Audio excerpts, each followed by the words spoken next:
Cordial saludo a todos mis amigos de YouTube. Mi nombre es Juan Carlos Niño Molina. Soy abogado de profesión, egresado de la Universidad Cooperativa de Colombia, sede Popayán. En el momento me encuentro haciendo una especialización en el área de procesal penal. Pues bien, mis queridos amigos, anteriormente subí un video sobre el tema de tránsito y transporte, sobre el tema dirigido de la alcoholemia, ¿sí? El día de hoy tenemos un tema jurídico penal sobre las medidas de aseguramiento. Entonces, estas medidas de aseguramiento se deben impartir bajo dos postulados.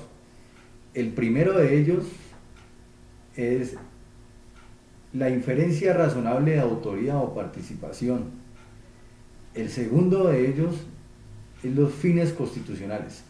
Entonces tiene que tener esos dos factores. A falta de uno no se puede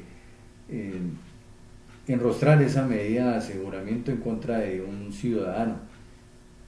Inferencia razonable de autoría y participación y fines constitucionales. Los fines constitucionales los encontramos en el artículo 250, numeral 1 de nuestra Carta Política, y me permito hablar sobre su tenor literal. En ejercicio de sus funciones, la Fiscalía General de la Nación deberá, primero, solicitar al juez que ejerza las funciones de control de garantías las medidas necesarias que aseguren la comparecencia de los imputados al proceso penal, la conservación de la prueba y la protección de la comunidad, en especial la de las víctimas. Ese tiene una conexidad con el artículo 308 de nuestro Estatuto Procesal Penal, Ley 906 de 2004, y tiene el siguiente tenor literal. Vamos al artículo 308. Son los requisitos. El juez de control de garantías, a petición del fiscal general de la Nación o su delegado, decretará la medida de aseguramiento cuando de los elementos materiales probatorios y evidencia física recogidos y asegurados o la información obtenidos legalmente se pueda inferir razonablemente que el imputado puede ser autor o partícipe de la conducta delictiva que se investiga, y siempre y cuando se cumpla alguno de estos requisitos. Ahí hay tres numerales, así como lo decía ahora hace un momento cuando leí sobre el tema del artículo 250, numeral 1 de la Constitución. Dice, primero, que la medida de aseguramiento se muestre como necesaria para evitar que el imputado obstruya el debido ejercicio de la justicia. Segundo, que el imputado constituye un peligro para la seguridad de la sociedad o de la víctima. Y tercero, que resulte probable que el imputado no comparezca al proceso o que no cumplirá la sentencia.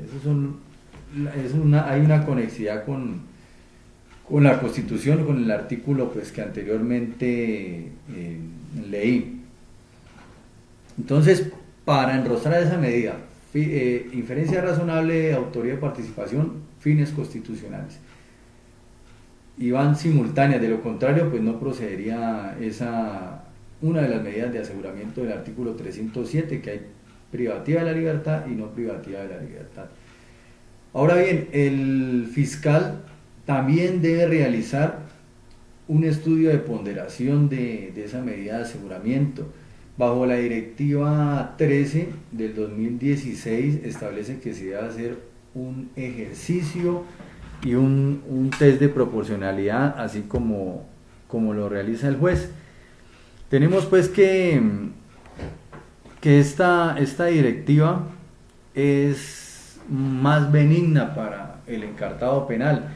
Dice en el numeral 6.4, los fiscales deben interpretar la disposición contenida en el artículo 315 de la Ley 906 de 2004, en el sentido de que las medidas de aseguramiento no privativas de la libertad proceden frente a toda clase de delitos. Óigase bien, en el sentido de que las medidas de aseguramiento no privativas de la libertad proceden frente a toda clase de delitos, independientemente de cuál sea la pena mínima contemplada para una conducta punible en particular.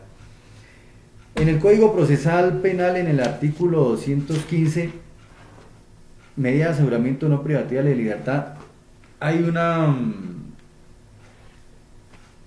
disposición en cuanto que este solo se debe utilizar cuando las penas no sobrepasan los 4 años, ¿sí?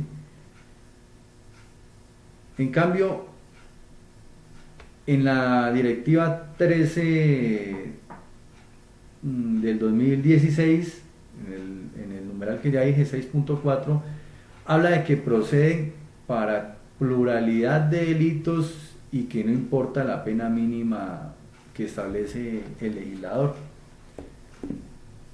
Hay una directiva que es la 001 del año 2015, que establece lo siguiente a tener en cuenta pues para el ejercicio de la defensa técnica, ¿no? con nuestros clientes, nuestros encartados penales. Dice así: contenido es el literal A, literal B, numeral 1, literal B, numeral 1. Dice lo siguiente: los lineamientos contenidos en las directivas tienen carácter vinculante en el marco de la Constitución, la ley y la jurisprudencia, y por ende deben ser respetadas y acatadas por los fiscales y las autoridades que ejercen funciones de policía judicial. Con ese argumento tenemos pues que las directivas tienen un efecto vinculante, de tal suerte que si un fiscal se aparta de estas directivas, debe hacer el ejercicio de la contraargumentación, así como en el precedente judicial. Si un juez, digamos, hay un precedente de la Corte Suprema de Justicia, un precedente vertical, y un juez de control de garantías, que es un juez municipal, se aparta de ese precedente, tiene que contraargumentar, y hacer el ejercicio de contraargumentación es completamente difícil, apartarse de esos precedentes de las altas cortes. Asimismo, pues como lo dice la directiva, tiene un efecto vinculante. Entonces, para cuando hagamos el ejercicio de defensa en esas audiencias preliminares de imposición de la medida de aseguramiento, sería prudente hablar de la directiva 13 del 2016. Es una directiva que habla sobre todos los principios y la detención preventiva como última ratio, o sea, es algo excepcional, ¿sí? Pero pues en Colombia, en algunas partes, en vez de tener presente esa presunción de inocencia, parece que tuvieran presente la presunción de culpabilidad. Entonces hagamos ese ejercicio en la defensa, a ver cómo nos va con estos jueces de control de garantías sobre el tema de las directivas, ¿sí? Casi no se trata de eso, 2 veces lo he hablado en audiencias concentradas, una prosperó, la otra no, pero sigo haciendo ese análisis, ese estudio de las directivas, inclusive, y que esto es otro tema. En el tema de los preacuerdos, el artículo 348 establece lo siguiente: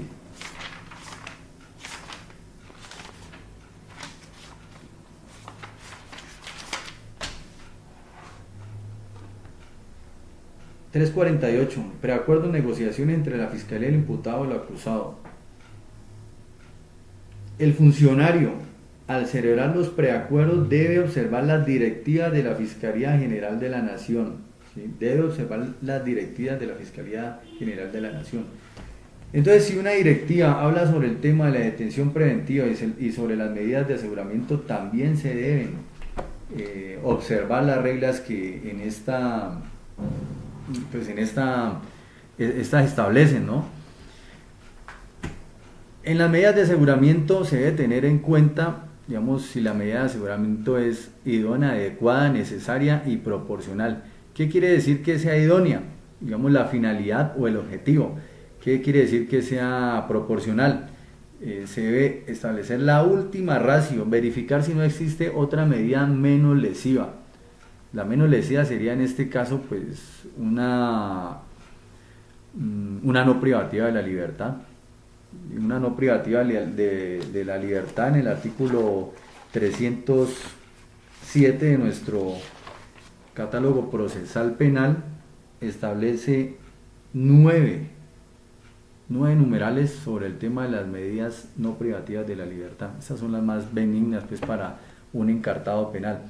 Entonces dice que sea idónea o adecuada, o sea, cuál es la finalidad objetivo de esa medida. Necesaria, pues que se debe buscar la menos lesiva para el procesado. Y proporcional, ¿sí? El tema de la proporcionalidad es la ponderación de afectación de derechos. Por un lado, y me permito pues traer esta balanza, por un lado están los derechos del procesado, ¿sí? El derecho a la libertad, ese es el derecho que le afecta, el derecho a la intimidad. Se van afectando esos derechos cuando se encuentra privado de la libertad y procesado. Y en esta otra se encuentran los derechos de los ciudadanos, los derechos de las víctimas, como dijimos en el artículo 150 constitucional. Acá están los fines constitucionales. Entonces toca hacer una ponderación de esos derechos. La restricción de uno y la afectación del otro. Ese es el test de proporcionalidad, porque aquí implican derechos fundamentales, ¿no? Ya pues analizado el tema, siempre cuando estemos en una audiencia concentrada sobre las medidas de aseguramiento, tratemos el principio prom homine et libertatis, ¿sí? En el sentido de que la detención preventiva no puede ser asumida bajo ninguna circunstancia como regla general. ¿Listo? Entonces estamos para otro tema a tratar. Feliz día y que tengan buen viento y buena mar en esas audiencias concentradas. Muchas gracias.